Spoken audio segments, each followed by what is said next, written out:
এবার Brazil superstar রাফিনিয়ার চুক্তি 2028 সাল পর্যন্ত নবায়ন করল বার্সেলোনা। রাফিনিয়ার স্ত্রী নাতালিয়ার ইনস্টাগ্রাম পোস্টে বিষয়টি নিশ্চিত হওয়া গেছে, যেখানে জার্সি নাম্বার হিসেবে 2028 সাল লেখা ছিল। 2022 সালে লিড ইউনাইটেড থেকে বার্সায় যোগ দিয়ে প্রথম মৌসুমে লা লিগা জেতেন রাফিনিয়া। যদিও পরের মৌসুমে তার পারফরম্যান্স ভালো ছিল না, তবে কোচ হ্যান্সি ফ্লিকের অনুরোধে তিনি থেকে যান। এই মৌসুমে 28 বছর বয়সী এই উইঙ্গার লা লিগা, কোপা দেল রে এবং স্প্যানিশ সুপার কাপ জয়ের গুরুত্বপূর্ণ ভূমিকা রেখেছেন। এদিকে রাফিনিয়ার সব প্রতিযোগিতা মিলিয়ে এই মৌসুমে Walton washing machine, simplifying life with hassle free washing. 56 ম্যাচে 34 গোল করেছেন এবং এর পাশাপাশি 25টি গোল অ্যাসিস্ট করেছেন। তবে চ্যাম্পিয়ন্স লিগে 13 গোল নিয়ে তিনি যৌথভাবে সর্বোচ্চ গোলদাতাও। এবারে ব্যালন ডি অর জয়ের দৌড়েও তিনি আছেন ভালো অবস্থানে।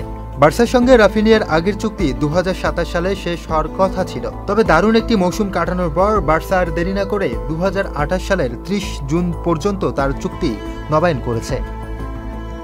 Muin Chowdhury, channel I.